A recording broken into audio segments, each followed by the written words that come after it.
trusted source for latest updates across South Sudan and beyond. Today, we bring you two important stories from South Sudan that have, attracted public attention and raised many questions among citizens. Our first story is about members of parliament receiving a medical allowance of 5,000 US dollar each. Our second story focuses on the continuing search for dozens of women and children who were abducted during a deadly attack in Greater Pibor administrative area. Before we proceed, I would like you to help the channel by subscribing and turn on the notification bell. So whenever we upload a new video, you can be notified because these are very important, very important message. South Sudan continued to face many challenges. Citizens are struggling with the high cost of living, poor health care services, insecurity, and delayed in the implementation of key reform. While families are trying to survive, difficult economic conditions, recent development have sparked debate across the country. Many people are asking whether government leaders are going in, leader are doing enough to address the need of ordinary citizens. Let us begin with our first story first. Lawmakers receive medical allowance. According to the report, members of South Sudan Parliament have started receiving a medical allowance worth 5,000 US dollar each. According to lawmaker, the money is intended to help them deal with healthcare costs. South Sudan has two parliamentary chambers. These include the Transitional National Legislative Assembly and the Council of States. Together, these institutions have hundreds of lawmakers representing different political parties and regions of the country. A report indicates that some members received the allowance recently, while others are expected to receive their later. Supporters of the decision say the allowance is necessary because many lawmakers have experienced health problems and some have reportedly died due to illness in recent years. Those supporting the payment argue that healthcare services inside South Sudan remain weak and many people across South Sudan, including government officials, often seek treatment outside the country. According to this report, one lawmaker say the money may not be enough, but it still provides some support during difficult times. The lawmaker explained that improving the country healthcare system remains important, but until that happened, temporary assistance can help people access treatment. However, not everyone agree with the decision. Some citizens have criticized the move. Many people said ordinary South Sudanese face the same healthcare challenges but do not receive similar support. Citizens are asking why government officials receive special assistance while many families struggle to pay hospital bill or buy medicine in South Sudan. This criticism comes at a time when inflation continues to affect the economy across South Sudan. Food prices remain high in many areas. Transportation costs have increased. Many families are finding it difficult to meet basic needs. Some lawmakers themselves also admit that life has become expensive in South Sudan. One opposition member of parliament reportedly stated that $5,000 is still not enough to cover all medical expenses, especially when treatment required travel outside the country. The lawmaker also pointed to the declining value of the South Sudanese pound. According to her, the salaries received by lawmakers have lost much of their purchasing power because of inflation and currency depreciation. She argued that many parliamentarians are forced to engage in private business activities in order to support themselves. This statement highlights a broader economic challenges affecting many sectors of society. Across South Sudan, government workers, teachers, healthcare staff, and security personnel have often complained about delayed salaries and financial hardship. Some civil society leaders have also commented on the medical allowance issue while supporting healthcare assistance for lawmakers. They question and why many public servants remain unpaid for long period. They argue that you know uh, government spending should also focus on workers who provide essential services to the nation.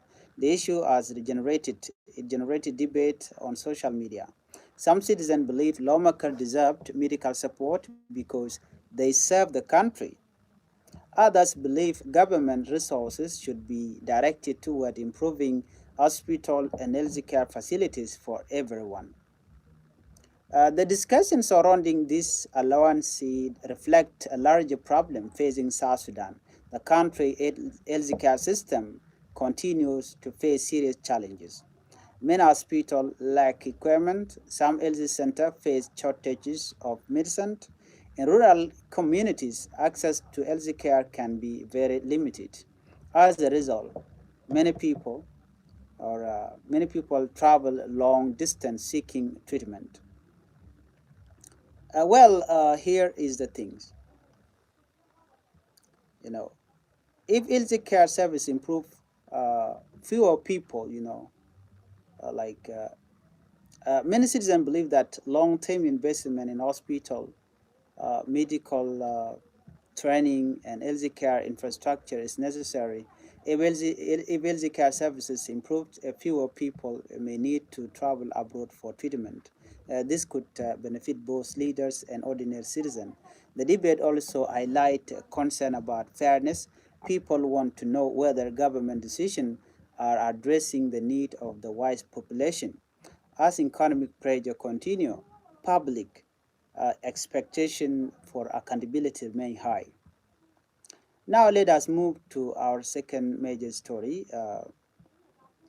This is a heartbreaking, sad story. 81 women and children still missing. Authorities in Greater Pibor administrative area say that 81 women and children abducted during an attack last month are still missing. The incident reportedly happened in April in a remote area where communication is difficult. According to local officials, army attackers entered the area and carried out a deadly raid. The government assessment later found that several civilians were killed and others were injured. Officials also reported that many cattle were taken during the attack. Most concerning, however, was the reported abduction of women and children. Authorities say 56 of those missing are children, while the remaining victims are women. A local leader have expressed deep concern about the situation. They are calling for cooperation between neighboring communities and authorities to help locate and return the abducted individuals. Officials explained that gathering information about the incidents took time because the affected area lacked communication infrastructure. Remote locations often create challenges for investigators and emergency responders. Local leaders said recovering the abducted women and children would help restore trust between communities. They argue that peace building effort can only succeed when people feel safe and protected. Authority in neighboring areas have acknowledged receiving report about the attack. However, they say investigations are still underway to determine exactly what happened. An investigation committee has reportedly been established to gather facts and identify those responsible. When women and children are abducted during conflict or scattered, the impact can be devastating. Families are separated, children lose access to education, communities experience fears and uncertainty. Parents worry about the safety of their loved one. In many cases, Such incidents leave emotional scar that last for years. Community leaders often stress the importance of dialogue and cooperation to prevent future violence. A peace agreement at the local level can help reduce tension. However, successful peace efforts require commitment from all sides. Many citizens are now hoping that authorities will work together to locate the missing individual and ensure their safe return. This incident also highlights continuing security challenges in part of South Sudan. Although many communities desire peace, conflict related to cattle raiding, revenge attack, and local dispute continue to affect some regions. Security experts often point out that long-term stability requires more than military response. Development, education, economic opportunities, and community reconciliation all play important roles. When young people have opportunities for education and employment, communities may become more stable and less vulnerable to cycle of violence. In conclusion, today two stories reveal different challenges facing South Sudan. The first story raises question about LG care, government spending, and economic hardship. The second story reminds us of the human cause of insecurity and the urgent need to protect vulnerable communities. As citizens continue discussing these issues, many people opt for solutions that improve healthcare services, strengthen security, and support national development. What do you think about these developments? Do you believe the medical allowance for lawmakers was justified? What about what should be done to improve healthcare service for all citizens? And what action should authority take to help recover the missing women and children? Share your thought in the comment section below. If you enjoyed this report, please like, share, and subscribe for more latest update across South Sudan.